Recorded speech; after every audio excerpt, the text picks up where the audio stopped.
जबान खींच के ना हाथे पैथाई देव लोगन के। हाँ, आज के बाद हमरे बिटिया के कुछ अड़ौलू ना तो चिमचवा गरम करके जबनिया दाग दे। ई देखा अपने बहुअन के करतूत, ईबा लोगन के सफाई। आज उनकरा के तीत लगा था ना, उनकरा बेटी भी एक दिन ससुराल जाई, तब उनकरा के सब समझ में आई। तू जो अपने पतोइल के साथे करत आड़ू उहे ओकर साथ ओकरे साथे करतिया। ननद अपना ससुराल में जाताड़ी तो फिर जतना उनकर माई और मिल के अपना भौजाइयन पर अत्याचार ना के ले रही, उनका में 100 गुना बेसी उनकर सास मिल जाती है और उनका दीने में तरेगन और छठी के दूध याद दिला देती है। फिर उहे बेटी के जितना भी भोजपुरी के देखे वाला लोग बा सब कोई के सांझे बिहाने चैनल के स्वागत। आज हम जो फिल्म के ट्रेलर के रिव्यू करे खातिर आइल बनी। ये फिल्म के नाम हर घर के ही कहानी।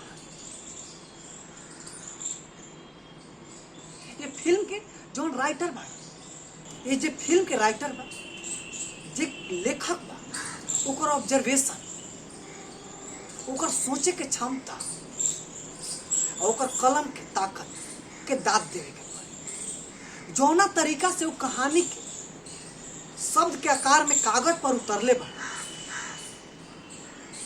वो काबिले तारीफ बा।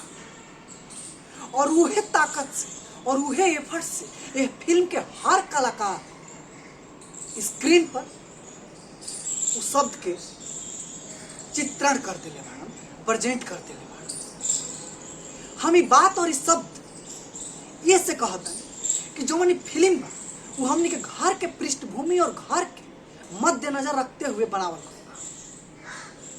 ये बात से केहू गुरेज और परहेज ना कर सकेला कि हर घर में माई, बहिन और भौजाई के बीच में एगो कोल्ड वार चलेला, शीत युद्ध चलेला।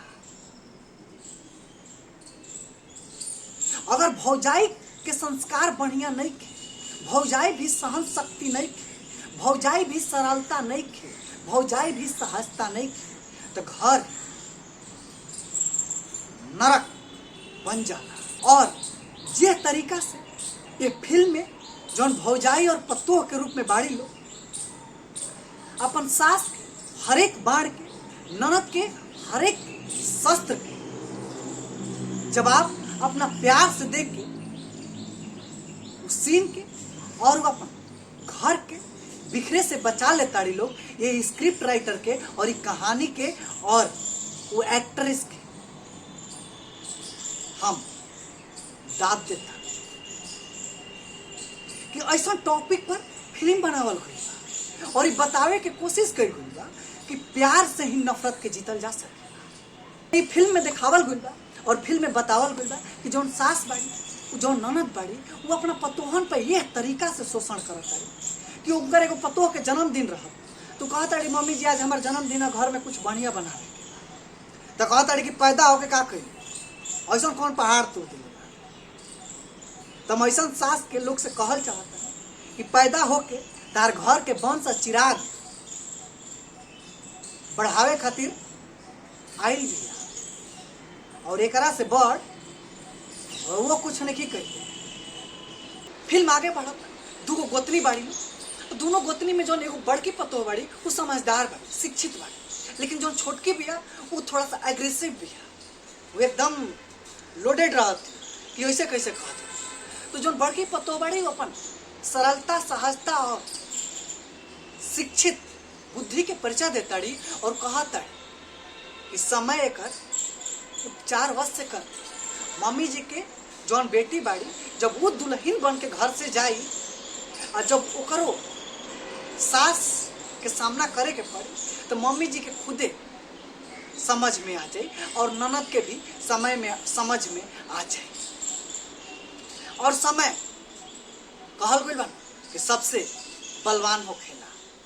वैसे ही एहम में फिल्म में जब ननद के बियाह होता था तो ननद के बियाह होता तो सास जौन बाड़ी वो जो अपन पतोह के चमकावे से बाज नहीं खिया कहता कि देख तोर बियाह होता रहे तो बाबूजी गहना के नाम पे एकदम पताई दे के भेज देता है कि फूकड़ा पे उड़िया देता। हम अपना बेटी के 4 थान, 5 थान, 6 थान, 7 थान अपना गहना देता तोर बाप का देता। अब ओहिजा भी पतोह अपन चुप रहा ताड़ी से, कहे से कि गुस्सा तो आते हुए लेकिन बोलत नहीं। कहे से कि संस्कार ही सर्वोपरि है। ये फिल्म आगे बढ़ता। जब ननद अपना ससुराल में जाता रही तो फिर जितना उनकर माई और मिल के अपना भौजाइयन पर अत्याचार ना के ले रही, उनका में 100 गुना बेसी उनकर सास मिल जाती है और उनका दीने में तरेगन और छठी के दूध याद दिला देती है। फिर वही बेटी के ननद के बस एक शब्द आवता, त्राहिमाम त्राहिमाम त्राहिमाम। फिर रोवत गावत अपना नैहर आवताड़ी और नैहर आके अपना माई के सामने भौजाई के सामने रोवत आड़ी।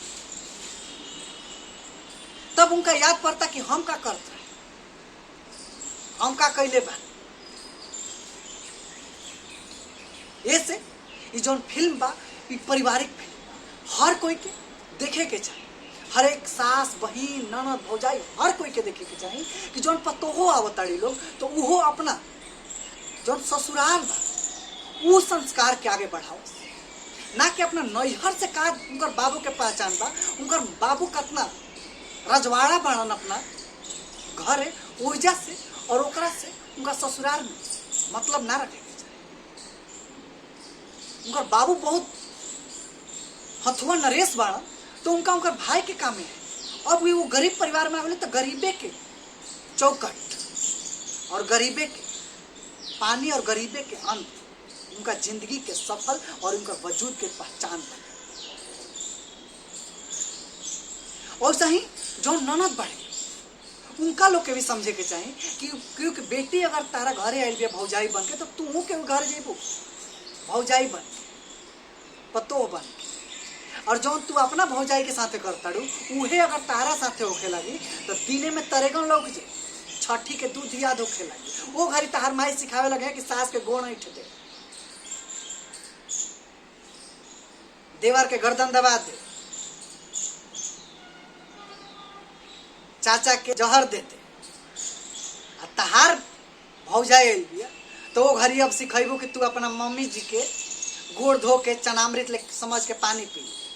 ऐसे कैसे जब तू एगो अपना संस्कार के परिचय ना दे पाई तो कैसे सोच सकेलू कि तहारा घरे जौन आयल बिया वो अपना संस्कार के परिचय दे। ओकरा तभी पता ही चल जाई कि जब एक बाप अपन बेटी के ना समझा पैलस कि जाके सास ससुर के सेवा करिया, घर में रही, मर्यादित रही,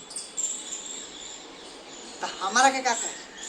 हम तो तब से कह दे कि वो अपन बेटी के समझाई नहीं कि हमारा से आशा करता नहीं। ये से जो फिल्म बा देखे लायक बा। रउआ सब एक ट्रेलर देखी और ट्रेलर के कौन भाग सबसे बढ़िया लागल, कौन सीन सबसे बढ़िया लागल का रउआ सभी के साथ ऐसा घटना भइल बा एक जिक्र कमेंट बॉक्स में अवश्य कर। ऐसा टॉपिक पर हम एगो अलगे से वीडियो लेके हम अपना गांव घर समाज के कहानी को वीडियो में शामिल कर। रउआ सब इसके साथ भी जो घटना भइल कमेंट बॉक्स में बताए काहे से कि जौन इस समाज में गंदगी बा ओकरा के अब हमने साफ करी मजबूरी भी बा और समाज खातिर जरूरी भी। तो आज के वीडियो में इतना ही।